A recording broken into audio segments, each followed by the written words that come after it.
안녕하세요. 김알TV입니다. 지난 영상에서는 5개월간 공부했는 방법을 비롯해 5, 6월 공부 방법에 대해서 이야기했습니다. 이번 영상을 보시기 전에 지난 영상을 보고 오시면 도움이 될 것 같습니다. 지난 영상에서 했던 약속을 지키기 위해 오늘은 7, 8월 공부 방법을 알려드리려고 왔어요. 7월이 오기 전에 얼른 알려드리고 싶어서 밤새 영상 준비하고 편집하고 있습니다. 부족하더라도 너그럽게 봐주시고 도움이 될 부분만 쏙쏙 뽑으셔서 적용하시면 좋겠습니다. 7, 8월의 핵심은 바로 암기입니다. 강의를 기본으로 하되 강의를 듣고 지난 영상에서 강조했던 대로 진도에 맞게 기출문제를 역시 풀었습니다. 기출문제를 풀고 또 내용을 정리하고 중요한 부분을 외우기 시작했어요. 그리고 암기장과 나만의 OX 문제를 만들었습니다. 그리고 공부할 때 다음 두 가지를 계속해서 마음에 새겼어요. 내일이 시험인 것처럼, 그리고 내가 보고 있는 페이지가 시험에 나온다. 이 두 가지를 계속 마음에 새겼습니다. 공부를 하다 보니 시간은 제한되어 있는데 너무 많은 공부량에 나약한 생각이 자꾸 드는 거예요. 마음이 조급해서 마음의 속도가 책 보는 속도보다 빨랐어요. 그래서 책을 봤을 때 책의 내용이 들어오는 게 아니라 글자만 휙휙 하고 지나가는 거예요. 그래서 그때부터 마음부터 일단 잡아야겠구나 라고 생각을 했습니다. 내일이 시험이다. 지금 보고 있는 이 페이지가 내일 시험에 나온다. 이렇게 생각하고 나니 마음이 평안해지고 책의 내용이 눈에 들어왔어요. 이제 본론으로 들어가겠습니다. 우선 첫 번째로 뭐부터 공부해야 할지 과목 순서를 정하셔야 됩니다. 아마 7, 8월쯤 되면 동차 준비하시는 분들 중에 1차만 준비할까?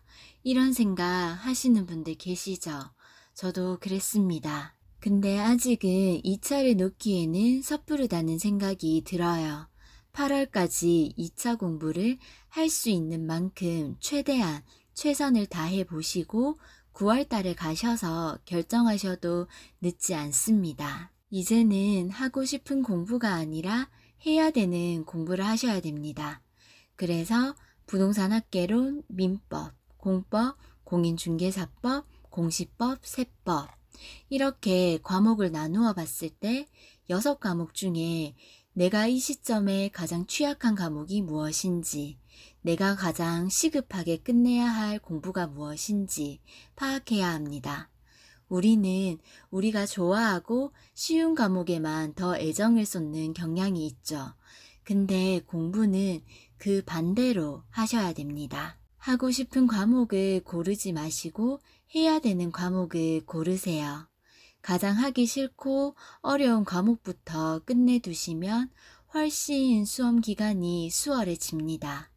7, 8월 2달만 놓고 봐도 만약에 내가 가장 어려워하는 과목이 공법이라면 제일 마지막까지 공부해야 되는 과목으로 공법이 남아있으면 7, 8월간 다른 과목 공부하는 내내 공법이라는 존재가 무겁게 나를 힘들게 하고 있을 거예요. 그래서 손이 안 가고 마음이 안 가지만 공법부터 시작해서 끝내두면 뭔가 후련함이 생겨요. 어려운 과목부터 애정을 쏟아주시면 좋습니다. 그래서 저 같은 경우에는 공법, 민법, 공시법, 부동산학개론, 공인중개사법, 세법 이 순서대로 진행했어요. 결국 시험에 합격하느냐 불합격하느냐는 한두 과목으로 결정됩니다. 평균 60점에 과락 40점을 면해야 합니다. 그래서 우리는 한 과목도 뒤처지지 않도록 관리를 잘 해야 해요. 내가 잘하는 한두 과목은 전략 과목으로 잡으셔서 평균을 맞추는 데 활용하시고 취약한 과목을 파악하셔서 그 과목을 우선적으로 공부해 보세요. 두 번째는 출제 비율 순으로 공부하셔야 합니다. 우리는 모든 과목의 1단원에는 박사가 되어 있죠. 근데 막상 1단원은 출제 비중이 낮아요. 정작 에너지를 실어서 공부해야 될 뒷부분으로 갈수록 집중도가 떨어지기 때문에 출제 비율 순으로 단원 순서를 바꿔서 공부해 보세요. 예를 들어서 부동산 학개론 같은 경우에 부동산의 특성을 다루는 부동산학 총론은 다들 박사가 되어 있죠. 부동성, 부증성, 맹지, 필지, 공지 이쪽은 다들 박사가 되어 계실 거예요. 근데 막상 출제 비중도 높고 어려운 단어는 중간에 있어요. 부동산 투자론, 부동산 금융론이 그렇죠. 그래서 저는 단원 순서를 잡을 때도 출제 비율이 높으면서 가장 어려운 단원부터 시작했어요. 공부를 하면서 가장 어려운 단원이 끝까지 남아 있으면 공부하는 내내 개운하지 않은데 어려운 단원부터 끝내두면 뭔가 큰 산을 넘은 기분에 홀가분함이 조금 생기더라고요. 아, 해야 되는데와 해뒀다, 했다. 이 차이는 공부하는 내내 마인드 컨트롤에 영향을 많이 줬어요. 그래서 저는 부동산 학개론 공부할 때 부동산 투자론, 부동산 금융론을 먼저 시작했고 너무 어려운 단원을 연달아 봤으니 쉬어가는 의미로 다음 단원은 출제 비중은 높지만 상대적으로 부담 없는 단원을 선택했어요. 그래서 세 번째로는 부동산 정책론, 그 다음은 부동산 경제론, 부동산 개발 및 관리론, 부동산 시장론, 부동산 감정평가론, 부동산 총론, 기본서나 기출문제집 제일 앞 페이지에 보시면 출제 비중을 표시해둔 표가 있을 거예요. 그걸 참고하셔서 꼭 본인만의 목차를 만들어 보세요. 세 번째로 말씀드릴 것은 7, 8월의 핵심인 암기 부분에 대해서 이야기해 보겠습니다. 확실히 제대로 외우기 시작해야 합니다. 지난 영상에서 알려드린 대로 기출문제를 기본서에 표시해 뒀기 때문에 기본서를 보시면서 기출문제 표시가 많이 된 부분은 집중해서 잘 외우시고 표시가 없는 부분에는 에너지를 조금 빼셔도 됩니다. 정말 완벽하게 꼼꼼하게 외운다는 것을 목표로 하시되 한 번에 다 외우는 건 어렵습니다. 그래도 목표는 다 외운다로 설정해 두시고 그 뒤에 못 외워진 부분은 추가로 계속해서 외우시면 돼요. 암기는 시험 직전까지 계속 반복해서 해야 합니다. 결국 시험은 누가 잘 외워왔느냐 이 싸움이죠. 물론 처음 외울 때는 시간이 많이 걸리지만 회독수가 늘어나고 늘어날수록 외우는데 소요되는 시간은 줄어듭니다.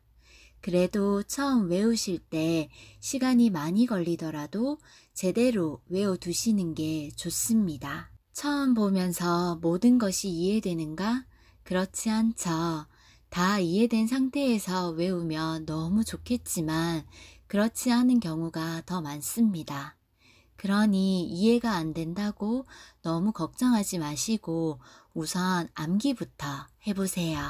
외우다 보면 이해되는 경우가 생겨요. 이번 한 번만 볼 게 아니라 여러 번 계속해서 반복해서 볼 거기 때문에 이해가 안 된다고 너무 걱정하지 마세요.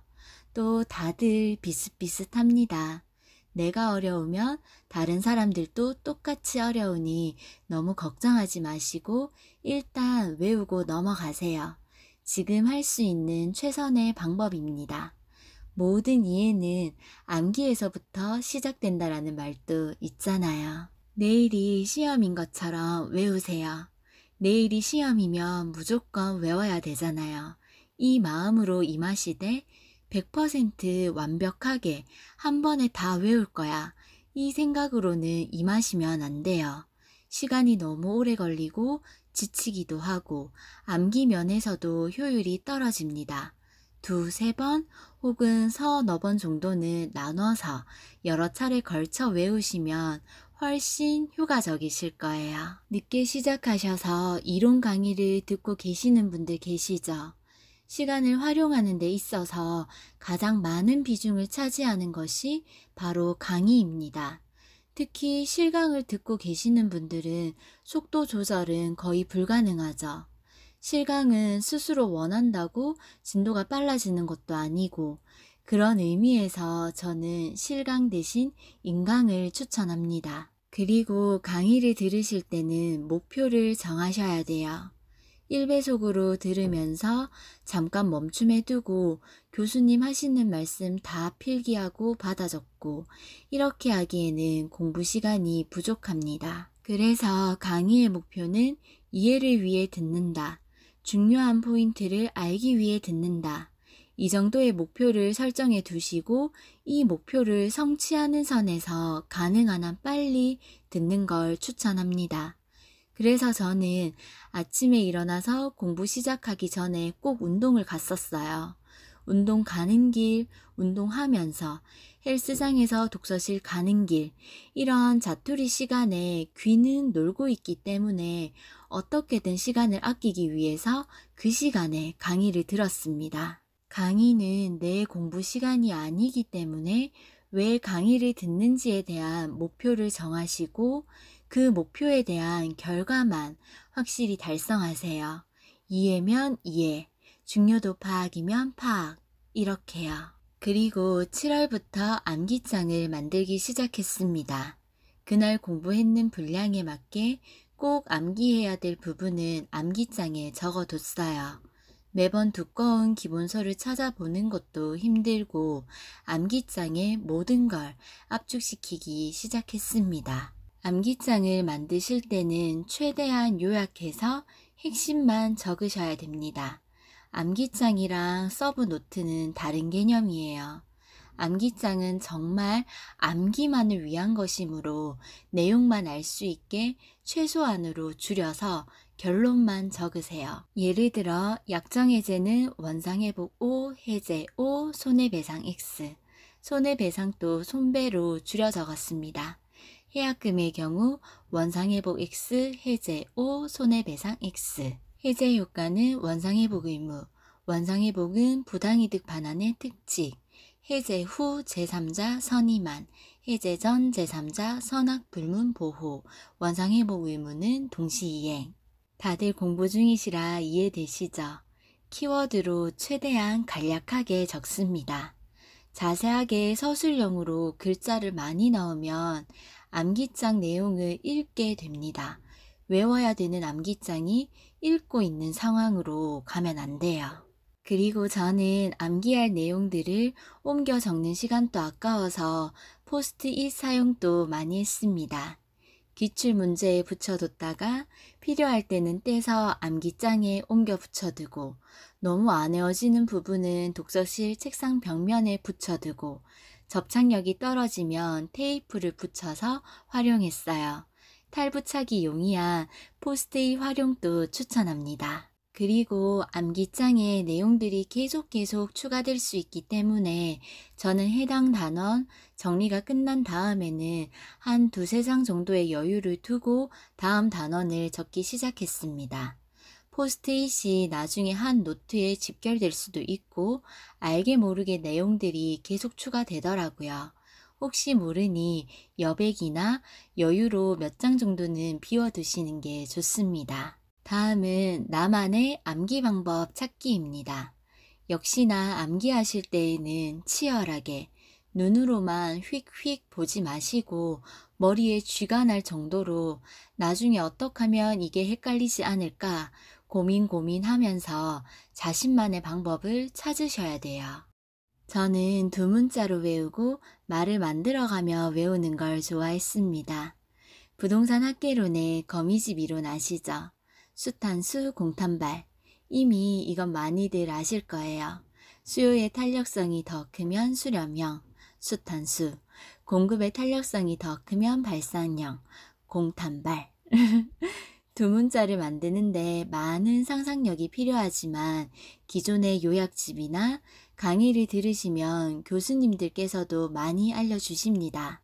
그것들을 최대한 활용하셔서 머리에 쏙쏙 꾹꾹 재밌게 넣으세요. 다음은 OX 문제로 정리하는 겁니다. 저는 독서실에서 집에 가기 1시간 전에 꼭 휴게실에 나와서 노트북으로 OX 문제를 만들었어요.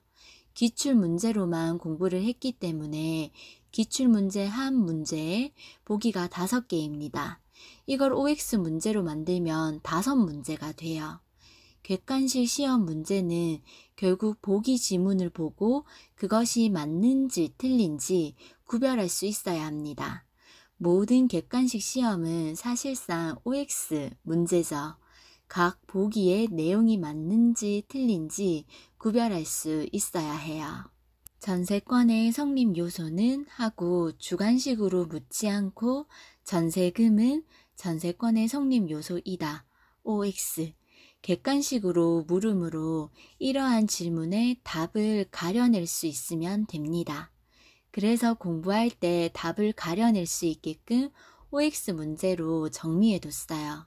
처음에는 하나하나 일일이 적어가면서 했는데 시간이 너무 오래 걸려서 노트북으로 정리하기 시작했습니다. 그리고 그렇게 만든 OX 문제를 매일 봤습니다. 그러면 OX를 구별할 수 있을 만큼만 외우면 되겠네? 이렇게 생각하면 쉽게 느껴지시죠? 근데 OX 구별할 수 있을 만큼 외우는 게 이게 진짜 힘든 거예요. 왜냐면 출제자들은 문제를 항상 헷갈리게 내고 헷갈리는 내용들이 많아서 헷갈리지 않게 철저하게 완벽하게 외워야 맞출 수 있습니다. 암기의 핵심은 반복입니다. 반복 암기가 제대로 이루어지려면 본 걸 또 보고 또 보고 또 봐야 합니다. 그래서 저는 이렇게 전날 만든 암기장과 OX 문제를 다음날 공부 시작하기 전에 꼭 보고 시작했어요. 2일차 때는 1일차에 한 걸, 3일차 때는 1일차랑 2일차 때 했는 걸, 그럼 7일차 때는 1일차부터 6일차까지 했는 걸 쭉 계속 누적해서 봤습니다. 그러면 복습 시간이 너무 길어지는 거 아니야? 라고 생각될 수 있겠지만 만약 20일쯤 되었다면 첫째 날 정리했는 거는 한 20번쯤 봤겠죠. 그래서 정말 빨리 넘어가집니다. 생각보다 오래 걸리지 않고 계속 기억에 덧칠을 하고 있는 상황이라 기억력과 유지력이 정말 좋아집니다. 그리고 공부 계획은 시간이 아니라 양으로 정하셔야 됩니다. 나는 오늘 15시간 공부해야지 라고 목표를 세우지 마시고 나는 오늘 기출문제 30페이지까지 볼 거야. 공부량으로 목표를 정해보세요. 하루 10시간 앉아 있어도 실제 공부하는 시간이 3시간이 채 안 될 수도 있어요. 시간으로 목표를 정하시면 공부를 안 해도 시간은 계속 갑니다. 10시간 그 이상 앉아 있어도 실제 공부한 내용은 거의 없을 수 있어요. 따라서 평소에 본인의 공부량과 페이스를 감안하셔서 그날 해야 될 공부량으로 목표를 세우시고 하루 동안 박차를 가하시면 좋겠습니다. 마치 내일이 시험인 것처럼요. 저는 시간 맞춰놓고 문제 푸는 연습은 10월부터 시작했습니다. 아직 내용도 숙지되지 않았고 암기될 것도 많이 없는데 시간 맞춰놓고 모의고사를 푼다는 게 저에게는 약간 무의미하게 느껴졌어요. 외우고 이해하고 내용 숙지하는 데 전념했습니다. 이 부분은 또 9, 10월 공부 영상에서 자세히 언급해 드리겠습니다. 그리고 마지막으로 이건 제가 공부한 기출문제집입니다. 다행히 찾아보니까 있더라고요. 저는 시험장 들어가기 전까지 이 기출문제집과 함께 할 거라서 들고 다니기 쉽게 스프링철 했습니다. 넘기기도 편해서 공부할 때 훨씬 편해요. 또 단원을 바로바로 찾아야 하기 때문에 인덱스 처리부터 했습니다. 은근히 목차 보고 쪽수 확인하고 단원을 찾는 시간이 너무 오래 걸려요. 그래서 기본서나 기출문제에 인덱스 처리하는 거 추천합니다. 쭉 보시면 지금은 공부가 마친 상황이라 책에 이것저것 많이 적혀 있는데요. 그 전에는 문제 위에 되도록 표시를 하지 않았어요. 계속 반복해서 봐야 되기 때문에 깔끔하게 보려고 유지했습니다. 설명이나 풀이 추가는 주변 공간을 활용해서 적어두고 포스트잇을 활용해서 많이 붙여뒀어요. 그리고 여기 표시된 형광펜들은 어떤 의미인지 또 9, 10월 영상에서 알려드릴게요. 형광펜 처리는 9월부터 하기 시작했습니다. 7, 8월까지는 되도록 책의 문제의 표시를 자제했어요. 다음번에 봤을 때 답을 고르는데 방해가 될 수 있기 때문에 그랬습니다. 오늘 7, 8월 공부 영상에서는 암기에 대한 이야기를 많이 했습니다. 저희 시험은 이해를 못했어도 내용을 반복해서 외운 사람이 전체적인 내용을 이해했지만 외우지 않은 사람보다 시험에는 훨씬 더 좋은 성적을 받습니다. 외워야 됩니다. 그러니 이해해야지 꼭 풀 수 있는 문제가 나오는 게 아니에요. 이해하시는데 너무 많은 시간을 할애하지 마시고 이해가 안 되더라도 너무 고민하지 않으시면 좋겠습니다. 외우다 보면 이해가 되는 것도 많이 생겨요. 꼼꼼하게 외우시는데 에너지를 쏟으시면 좋겠습니다. 요즘 점점 더워지고 있어서 공부하시는데 힘드시죠? 몸에 좋은 것들도 잘 챙겨 드시고 마인드 컨트롤도 몸의 컨디션도 잘 챙기시기 바랍니다. 그리고 공부가 너무너무 안 되고 집중력이 떨어지는 날에는 남들은 어떻게 공부했는지 유튜브에 합격자분들의 많은 영상이 있습니다. 탐색해 보시고 참고하셔서 그 중에 자신에게 맞는 부분은 취하시고 본인 스타일에 맞게 발전시키시면 좋겠습니다.